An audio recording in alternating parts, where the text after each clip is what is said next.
सुखानंतर काय येणार आहे? आणि दुःखानंतर, श्रीमंतीनंतर, गरिबीनंतर. तर हे सगळे भोग भोगायचे असतात आपल्या आयुष्यात. तर मला असं वाटतं कर्माचा सिद्धांत आहे. संघर्ष करा, माफ करा, माफी मागा, फ्लेक्झिबल राहा. जीवनामध्ये फार लोकांच्या आयुष्यात दुःख आहे, त्रास आहे, संघर्ष आहे. करा ना माफ लोकांना. जरी तो चुकीचा असेल ना तरी पण त्याला माफ करून टाका. ते व्यवहार मिटून टाका. कोणाची वाटतं ना त्याच्या मनासारखं करायचं तर होऊन जाऊ दे त्याच्या मनासारखं. काय वाटतं तुम्हाला? श्वास किती वेळ पकडून ठेवणार तुम्ही? सोडून द्या ना श्वास. पकडून नका ठेवू. टोमणे नका मारू घरच्यांना. वारंवार भूतकाळात कुठल्या तरी घटना घडल्यात त्या टोमणे मारू मारू मारू रोज लाकाला घरच्या रडायला लावतात. करतात ना लोक असे. होतात. मनुष्य आपण रोबोट थोडी आहे.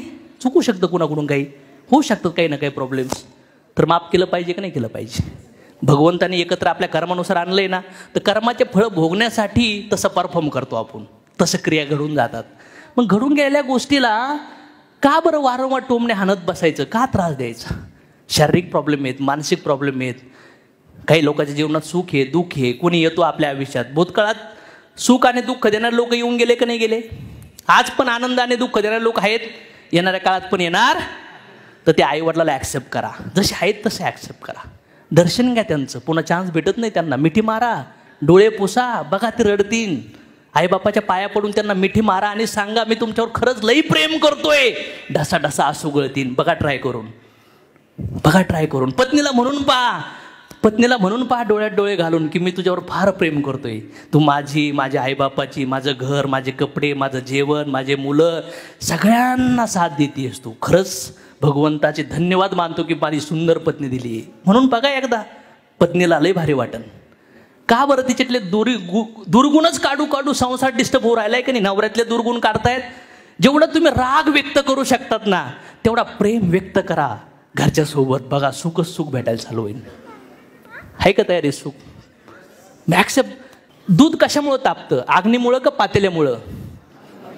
कशामुळं? पण दुधाला काय वाटतं? कशामुळं? पातेल्यामुळं.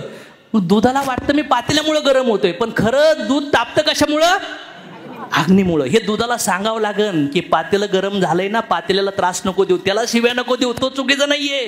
खाली जी कर्माची अग्नी आहे ना ते कर्म या पातेल्यात तुला चटके देऊ राहिले. समज माया? Accept your parents, accept your wife, accept your sons, childs, accept your upline, accept your downline, accept your beauty, accept your body. No matter.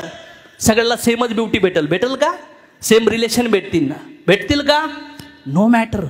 जगा. मरण्याच्या आधी कधी एकजेट व्हावं लागेल या जगातून काही माहीत आहे का? रोज असं संध्याकाळी झोपा की सगळे व्यवहार कंप्लीट झाले पाहिजेत. SMS टाकू टाकू स्वारी झाला. चुका तेव्हा माफ करू किंवा नाही करू, चला आपण आपलं कर्तव्य पार पाडलं पाहिजे. Yes or no? बघा. सहन करा. झुका लोकांसोबत. तुकाराम महाराज म्हणतात बरं झालं देवा की माझी गाढवावरून दिंड काढली. काय म्हणतात? बरं झालं देवा की माझं सावकारकीच्या वह्या पाण्यात बुडून टाकल्यात. समजले का? बरं झालं देवा म्हणजे जे पण दुःख होतं ना ते भल्यासाठी होतंय. ते ट्रान्झॅक्शन कंप्लीट नाही झालं तर ते तुमच्या पाठीमागे व्याजाने पळेल का नाही पळेल? एक मुलगा मुलगी लग्नानंतर डिवोर्स केस त्यांची लांबत गेली तर दोघं पण अटकतात त्या बंधनात. दोघाला पण लग्न करता येत नाही. Yes or no? मग ह्या जगात एक्झाम्पलसाठी जर विचार केला तर असे भरपूर अधुरे ट्रान्झॅक्शन आहेत. एकमेकाला ताणू ताणू ताणू ताणू ताणू कोर्ट कचेरी पोलीस स्टेशनला लोक हेडे घालतात. हाणामाऱ्या करतात. शारीरिक ताकद दाखवतात. काय होणार आहे नाही? आज माझ्या ताकद आहे, मी सांगल मी असा आहे तसा आहे. पण एक कमजोर माणूस सुद्धा आत विचार करतो का नाही जेव्हा माझी वेळ येईल तेव्हा तुला दाखवणार. जरी मी नाही दाखवलं तर ज्या दिवशी तुझं वाईट होईल त्या दिवशी मी दारू पिऊन नाचणार की बरं झालं बदला घेतला. Yes or no? काही लोक असे बोट मोडतात. हां अशी बरी झाली बरी झाली. Yes or no?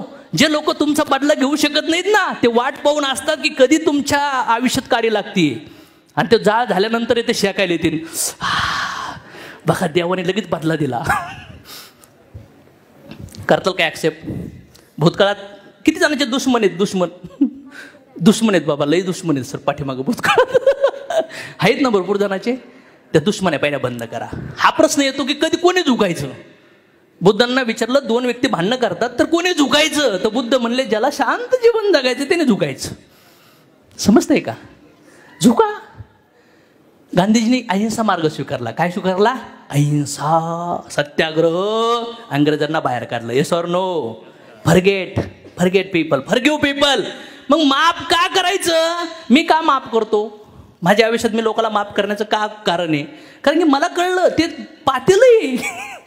भाजीपाला मीच भरून दिला होता, आता तो सडका आलाय तर मी ज्याने आणून दिलाय त्याला बोलून काही फायदा आहे का? मीच भरला होता.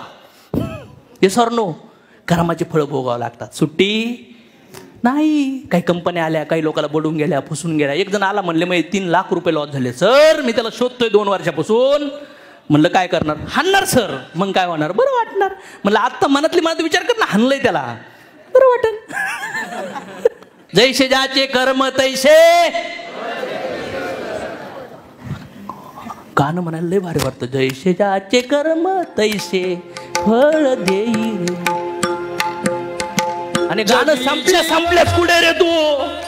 हे ऐकत राहिलं तर दुसरा विचार येतो का? ज्या क्षणी आवाज बंद होतो लगेच माइंड दुसऱ्या फाईल ओपन करत. तुम्ही घरात भांडणं झालेत म्हणून घराच्या बाहेर निघून गेले, फिरून आले बाहेर गेले, लई किटकिटे घरात. पुन्हा रात्री तुम्ही 8:30ला घरात गेले जेवायला, सकाळी बाहेर निघले होते, पुन्हा ती किटकिट समोरच आहे. ते ऍप्लिकेशन बंदच नाही होत. थोड्या वेळासाठी असं वाटतं बंद केलंय, पण ते पुन्हा ओपन होतं. मन आहे ना, जेव्हा म्हणून मागितलं तर असोसिएशन, म्हणून कीर्तन, सवय लावा चांगल्या वातावरणाची, मग तुम्ही मनाने स्टेबल होणार. अरे तुम्ही शोधायला जाताना तेव्हा एवढं भेटन, पण जेव्हा तुमचं पुण्यकर्म तुम्हाला द्यायला जाईल ना, खजाना भेटतो, खजाना. समज माया.